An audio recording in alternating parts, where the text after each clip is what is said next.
नमस्कार दोस्तों, स्वागत है आपका संकल्प कोचिंग श्री गंगानगर के यूट्यूब चैनल। जो इस यूट्यूब चैनल पे पहली बार आया वो चैनल को सब्सक्राइब, जो वीडियो देख रहा है वीडियो को लाइक और शेयर करना ना भूलें। अपने करंट जीके की 2 क्लास लगती है, एक राजस्थान करंट जीके जो सुबह 7 बजे लगती है और दूसरी ये 7:40 पे लगती है, जिसमें इंडिया और वर्ल्ड के 10 क्वेश्चन करवाए जाते हैं। 2-4 दिनों के बाद में आपको व्याख्या के साथ जो है वो ये क्वेश्चन मिलने शुरू हो जाएंगे। अभी तो मैं लिख रहा हूँ, फिर उसके बाद में जो है वो अपने पूरी व्याख्या डिटेल जैसे अपने राजस्थान करंट जीके क्लास है वैसे ही ये मिलनी शुरू हो जाएगी। ठीक है।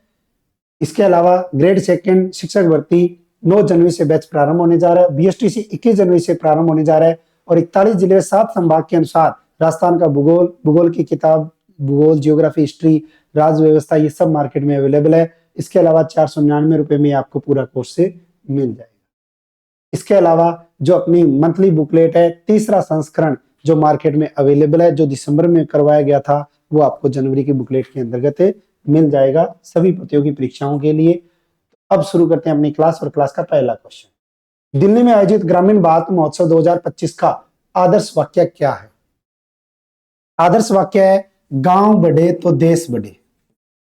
गांव बढ़े तो देश बढ़े। इस आदर्श वाक्य के साथ इसका उद्घाटन अगर देखें तो उद्घाटन देश के प्रधानमंत्री श्रीमान नरेंद्र मोदी जी द्वारा। अगर पूछे कि इसका आयोजन, तो आयोजन किया जा रहा है इसका 4 से 9 जनवरी 2025। तो 4 से 9 जनवरी 2025 तक आयोजित हुए दिल्ली में ग्रामीण भारत महोत्सव का आदर्श वाक्य क्या रखा गया? गांव बढ़े तो देश बढ़े रखा गया। Next, kho kho world cup 2025 का आयोजन कहां किया जाएगा? खो खो वर्ल्ड कप 2025 का आयोजन बहुत ही अच्छा और शानदार क्वेश्चन बनता है। ये आयोजन जो है वो हमारे भारत के अंदर अगर हम देखें तो इंदिरा गांधी इंडोर स्टेडियम में किया जाएगा। Indira Gandhi indoor stadium. और इंडोर स्टेडियम अगर पूछे है कहाँ, तो ये स्टेडियम है नई दिल्ली के अंतर्गत और हमारे भारत में इसका आयोजन जो है वो पहली बार किया जा रहा है। अगर पूछे देश, तो देश आएगा अपना भारत, और अगर स्थान पूछे तो इंदिरा गांधी इंडोर स्टेडियम आएगा। ये आयोजन 13 से 19 जनवरी 2025 तक होगा। 13 से 19 जनवरी 2025 तक इसका जो है वो आयोजन किया जाएगा, हमारे भारत में किया जाएगा। और हमारे भारत के अंदर जिसका आयोजन जो होगा, इसमें प्रथम जो मुकाबला होगा, ये प्रथम मुकाबला अगर पूछे कि किन 2 देशों के बीच में होगा, तो एक तो होगा भारत और दूसरा होगा नेपाल देश। भारत वर्सेस नेपाल देश के मध्य पहला जो है वो आयोजन किया जाएगा। और इसमें अगर पूछे कि शुभंकर क्या रखा गया है, क्या पूछे शुभंकर क्या रखा गया है? अब याद रख लेना, खेल खिलाड़ियों में, खेल प्रतियोगिताओं में आयोजन जो हो रहा है और आने वाला आयोजन ये पूछे जा सकते हैं। तो शुभंकर होगा तेजस और तारा। तेजस और तारा इसका जो है वो शुभंकर होगा। और अगर पूछे कि कितने देशों को जो है वो शामिल किए जाने की बात आती है, कितने देश शामिल होंगे, तो 24 देश शामिल होंगे, यानी कि 24 देशों के प्रतिनिधि जो है वो आने वाले हैं या आएंगे। तो 13 से 19 जनवरी 2025 तक भारत के इंदिरा गांधी इंडोर स्टेडियम नई दिल्ली में पहली बार खो खो वर्ल्ड कप 2025 का आयोजन किया जाएगा। पहला मुकाबला होगा भारत और नेपाल के मध्य, जिसका शुभंकर रखा गया है तेजस और तारा। और इसमें अगर पूछे कितने देश आएंगे, तो इसमें देश शामिल होंगे 24 से देश। और सुधांशु मित्तल जो है वो आपके इसके अध्यक्ष हैं। सुधांशु मित्तल अगर देखें तो ये क्या है, खो खो फेडरेशन के अध्यक्ष हैं। नेक्स्ट, वैज्ञानिक डॉक्टर राजगोपाल चिदंबरम को किस वर्ष पद्म विभूषण से सम्मानित किया गया? काफी चर्चा में रहे थे ये व्यक्तित्व और चर्चा में भी है। अगर पूछे कि पद्म विभूषण से कब सम्मानित किया गया था, तो 1999 में सम्मानित किया गया था। अब इनका पद्म विभूषण वाला क्वेश्चन क्यों आ सकता है? क्योंकि 4 जनवरी 2025 को इनका हो गया निधन। तो 4 जनवरी 2025 को भारत के किस वैज्ञानिक का निधन हो गया? तो भारत का वैज्ञानिक डॉक्टर राजगोपाल चिदंबरम, इनका निधन हो गया। और इनको अगर हम देखें तो जो हमारे भारत के अंदर जो पोखरण टेस्ट हुआ था 1974 में, जो पोखरण टेस्ट हुआ था उसके अंतर्गत अहम भूमिका निभाई थी। पोखरण टेस्ट में अहम भूमिका निभाई थी। परमाणु परीक्षण हुआ था ना, हुआ था या नहीं हुआ था, जिसमें जो है वो एक ऑपरेशन का नाम दिया हुआ था स्माइलिंग बुद्धा, बुद्धा मुस्कुराए, स्माइलिंग बुद्धा या बुद्धा मुस्कुराए, ये कोड वर्ड था, ठीक है ना। इसके बाद में 1998 में भी जो पोखरण के अंतर्गत जो है वो टेस्ट हुआ था उसमें भी इन्होंने अहम भूमिका निभाई थी। तो अब बताओ कि जो 1998 में जो पोखरण के अंदर जो साइंटिस्ट जो थे उसके अकॉर्डिंग जो ऑपरेशन हुआ था उसका नाम क्या रखा गया था, तो वो नाम याद रखना, उसका ऑपरेशन शक्ति था, ऑपरेशन शक्ति रखा गया था। ऑपरेशन शक्ति के नाम से है। पोखरण जो दूसरा हुआ था सम्मेलन के अकॉर्डिंग 1975 में इनको मिला था पद्मश्री, 1975 में तो पद्मश्री मिला था और 1999 में इनको कौन सा मिला, पद्म विभूषण अवार्ड मिला था। ये अवार्ड मिलने की बात आती है। नेक्स्ट, भारत सरकार द्वारा जीडीपी की गणना के लिए कौन सा आधार वर्ष अपनाया गया है। जीडीपी, ग्रोस डोमेस्टिक प्रोडक्ट, सकल घरेलू उत्पाद। अगर हम देखें तो इसके अकॉर्डिंग 2022-23 को आधार वर्ष माना गया।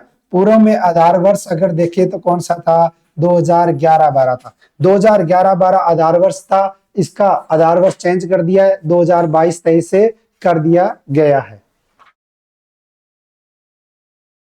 नेक्स्ट आता है, किस बैंक के द्वारा हर घर लखपति योजना प्रारंभ की गई है।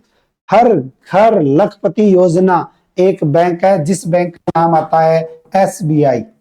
एसबीआई ये कहता है कि 10 वर्ष या 10 वर्ष से अधिक, 10 वर्ष या 10 वर्ष से अगर किसी की अधिक आयु है और वो अगर 3 वर्षों के लिए, कितने वर्षों के लिए, 3 वर्षों के लिए अगर प्रति माह 2500 रुपए जमा करवाए या 2500 रुपए जमा करवाता है तो 3 वर्षों के बाद, 3 वर्षों के बाद उनको कितने रुपए मिलते हैं, 1 लाख रुपए।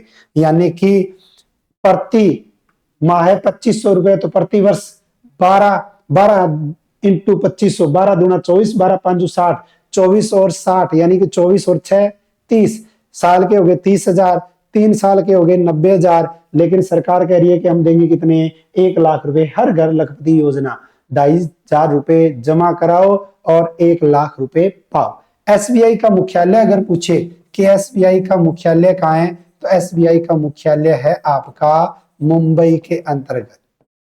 एसबीआई का मुख्यालय कहाँ है, मुंबई के अंतर्गत है। और एसबीआई का अध्यक्ष दिनेश कुमार खारा है। अध्यक्ष अगर पूछे कौन है तो दिनेश कुमार खारा है।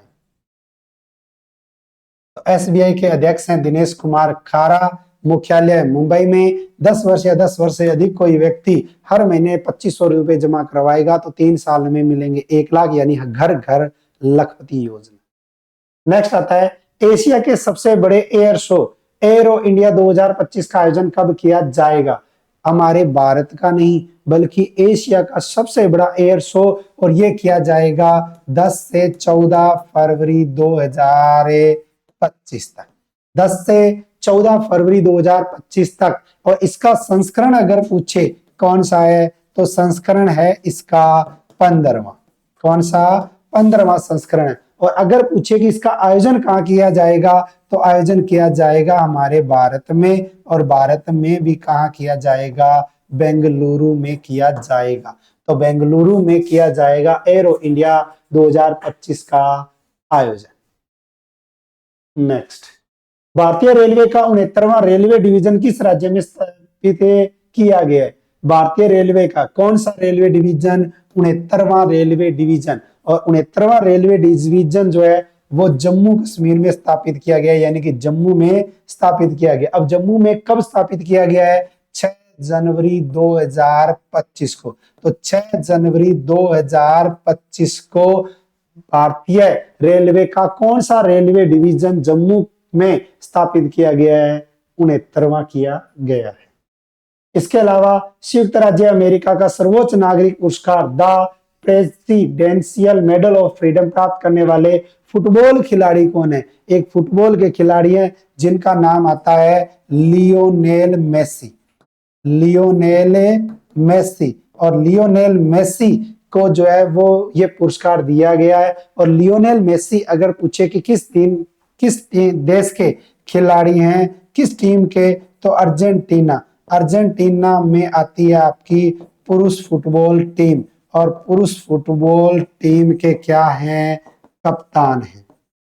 इसके कप्तान हैं अर्जेंटीना पुरुष फुटबॉल टीम के कप्तान है लियोनेल मेसी, और इनको किस देश का अमेरिका का सर्वोच्च नागरिक पुरस्कार the presidential medal of freedom मिला? फिर आता है जल्लीकट्टू उत्सव 2025 का आयोजन भारत के किस राज्य में किया जाएगा? पशुओं से संबंधित एक यानी कि युद्धाभ्यास, ये पहले एक बार इसको बंद भी कर दिया गया था, लेकिन फिर इसको जो है वो दोबारा पुनः शुरू कर दिया गया है। ये मनाया जा रहा है तमिलनाडु में, और कब? 9 जनवरी 2025 को। 9 जनवरी 2025 को भारत का एक राज्य तमिलनाडु, और वहां मनाया जा रहा है जल्लीकट्टू उत्सव। नेक्स्ट आता है directorate general of civil aviation के प्रमुख के रूप में किसे नियुक्त किया गया है? ये अगर पूछे किसे नियुक्त किया गया है, तो ये नियुक्त किया गया है फैज अहमद को। फैज अहमद किदवई को जो है वो बनाया गया है। तो फैज अहमद किदवई, और ये अगर पूछे किसे, तो फैज अहमद किदवई को किसके? Directorate general of civil aviation. और इसकी अगर पूछे कि स्थापना कब हुई थी, तो इसकी स्थापना हुई थी 1946 में।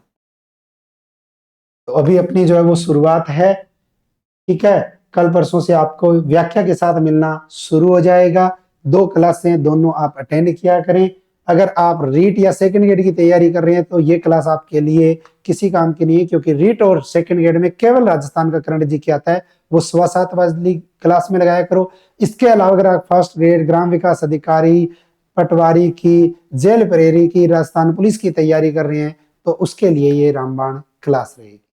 घर बैठे तैयारी कर सकते हैं। इसके अलावा मार्केट में एक किताबें आपको अवेलेबल है। तो मिलते हैं कल नए क्वेश्चनों के साथ। तब तक जय हिंद, जय भारत, नमस्कार।